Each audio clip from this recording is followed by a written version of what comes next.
for Frost Ladder Edition. I'm pretty sure that's not actually... These guys, man, they don't read... I swear, all these guys, they don't read the rules, they don't read the ladder, they don't read the map pool, they don't read any of it. They just sign up and show up on the right day, at the right time, I swear. But, Frost, once again, we're going to see...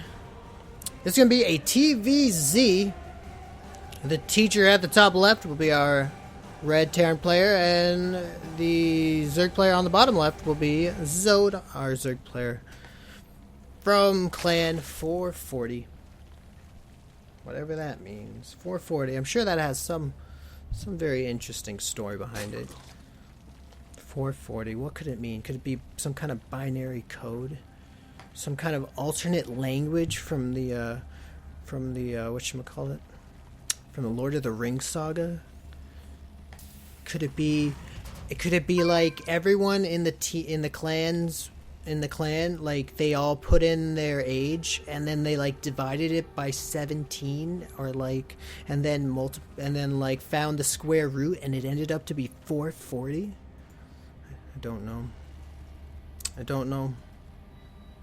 Pesca Little Drone gonna scout very early on this 4-player map. Quite early, I must admit.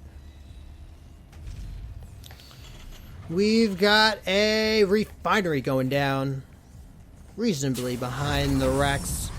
And I think this little guy is going to go on a scouting mission of his own. He's going to go out and he's going to scout in the correct direction this time. Going counterclockwise. On the other hand, this poor drone's got a long ways to go. He's going to have to go around the world to find where his opponent is. Hatch before pool is going to mean Zode is going to try to cut some corners here. See if it pays off for him or not. The teacher, though. The teacher, what is this guy up to? Is he going to get an expansion pretty soon? Open up with a Reaper. I like it. This SUV is going to find the base. It's going to hang out for a little bit, get comfy, scout the gas timings if there is one. He's going to see this pool just about halfway done at 3 minutes 15 seconds, and that might be enough for him to realize that this was a hatch first opener. Pesca Little SUV and poke and prod where he may. I don't think that's... I guess that's a full wall in. Good. Two Reapers on their way here. We'll see how much damage this Reaper can do. I wouldn't be surprised to see this SUV try to put down a bunker right by the natural. Actually, he is very fortunate in the sense that he was able to scout first. This drone running on home only made it oh so far until he realized where his opponent was. And this first Reaper gonna try to be as annoying as possible. It's actually a while till these queens come out. Uh-oh, that's not good at all. We see a little cutesy micro trick going down here where we morph our weak drone. But these lings aren't gonna have speed for a very long time. So for a good amount of time until these queens pop out, which these queens are just about to pop out. These lings are really just to delay any damage to the economy. And I don't think he actually lost any lings. Well, he did lose one. He lost one ling. That actually might have been a drone. I guess we could find out hard way though. 20 harvesters, 20 harvesters. Both these players staying neck and neck when it comes to that economy. And it looks like this harassment is going to be dealt with pretty nicely. The natural going down, and a third command center going down from the teacher.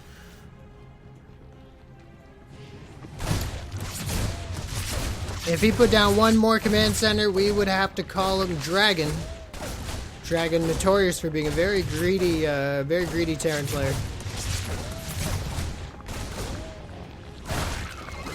Oh man, that poor queen, so low on health. And these lings, one ling goes down, a second ling almost gonna go down, and these queens switching spots. And I think that was a fantastic idea, actually. This is a best of 5 here, so the first player to 3 wins, whether consecutive or not, gets the gold. Third command center, well on its way here. No third hatch gonna go down anytime soon. We see double gases being taken at the natural, and no gases being taken at the main. But these Reapers are going to give that information as well. I think it takes about I think it takes more than 2 volleys for these guys to power down a drone. 1, 2. It takes 3 volleys for 2 Reapers to power down a drone. That's a little odd. Not going to lose any of these Reapers yet, but he is going to get some scouting information. I don't think that Queen went down. Thank you. Whew, thank the Lord. This Queen is going to be safe, and this greedy Terran. We'll see what he wants. We'll see what kind of composition he goes for now. We got some Hellions coming out here. Do we have a reactor on this factory? Yes, we do. We've got a reactor on this factory. 4 Hellions. We'll see how many. What is the magical number until he moves out? No gas is being taken out the natural by this Terran player quite yet. 1 Marine and 1 bunker. He's going to be able to take out apparently a lot of Lings. Total of 4 Queens. Are going to be more than enough to wall this off. And I think this is going to be plenty of Queens, and I think these Hellions really aren't going to be able to do much. We see a 4th hatchery going down. Yes, we do. If we look at the minimap, the 3rd hatchery goes down. Queens versus Hellions with 2 Reapers in the mix, and with the transfuse ability, Teacher looking solid. This 3rd hatchery goes down, and it looks pretty safe to me. Oh, cute. I don't think he's going to be able to power this down. I'd actually be really surprised, but at the same time, the Teacher really just has, not the Teacher, Zode. I've been switching them up. Zode just has the Queens for the most part to defend this. And these Queens are going to be painfully slow as they make their way off the creep. But not too slow. And we got some Lings trying to get in here. Not going to get it. Not going to be able to squeeze through any of these nooks. 1 Queen does go down. A 2nd Queen looking like it's going to go down. This Ling's going to go down oh so fast. 1 Reaper does go down as well. Leaving 2 Queens. A lot of Lings there. These Lings could really catch the rest of this army. No problemo, since they do have the speed upgrade.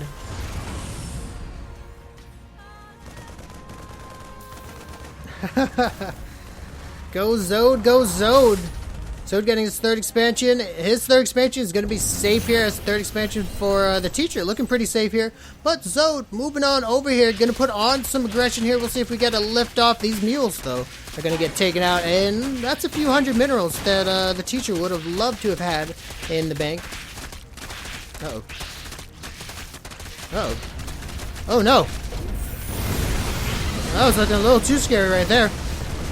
This building will continue to suffer until it gets, until it gets a bunker, that's for sure. As well as getting another SCV to help it out.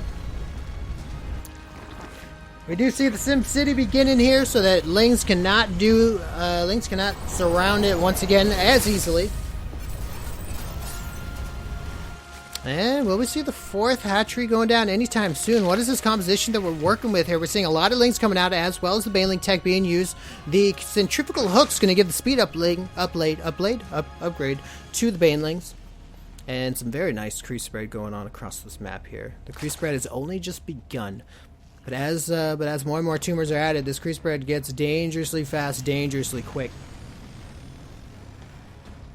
We got some fun people in the chat. Looks like we got some Zode fans in the chat. It's a pleasure to see you guys. Spire going down in the background here. Lings, Banelings, and Muta are going to be a very classic, very typical composition for a Zerg player here. The Teacher, on the other hand, looking like he's moving into also a very standard bio ball, pushing forward. Be able to take some of this crease right out, and we got a little bit of a Ninja 4th expansion going down as well. The Lings and the Banelings going to try to get a big hug of the situation here. These medevacs are going to be able to save some of these units. It looks like if this Muta tech, it looks like there's no mutas on the ground to punish those medevacs, so it is going to allow the Teacher to kind of regroup here. Overlord keeping an eye on the 3rd end. This is kind of funny. Fortunately, he can just lower this down, but he's choosing not to take this 6th gas quite yet. This Ninja 4th hatchery, I think, is going to go unscouted. And the Teacher, that push out didn't really look so good here. Now we do see Widow Mines getting put into the mix, and Widow Mines, if all goes well, we'll be able to take out a lot of these Lings, and that's a big part of this composition we're seeing is Lings. Hopefully leaving these Marines to clean up the air. But we'll see. We don't actually have that many Widow Mines. We got 4 Widow Mines total, and primarily Lings. Primarily Marines. Supply count looking 157 to 149. Not a huge difference. But here we go. It's Zode's time now. Zode's feeling some harassment on the natural. Let's see where his army wants to go. The whole army is moving over to the natural. And it looks like that natural is going to be safe. A little bit of damage going on down. And the Banelings, will they be able to connect here? These Widow Mines going to be so important in turning the tides of battle here. A lot of these Banelings getting the connection that they wanted. But it looks like we still got some more bio on the ground here. Where's the Remax? We got drones being produced right now to try and deal with this all other drop that went down into the main. The drop is taking out 8 more Lings to add to the force, and I think the teacher has some he has some momentum going his way. Let's look at this units tab here. We got 70 harvesters to 78. So Zode with 81 harvesters right now, not looking too bad at all. The teacher, on the other hand, not looking bad one bit either. With the amount of SCVs he has at the moment, those Widow Mine shots are so important. And the teacher is victorious.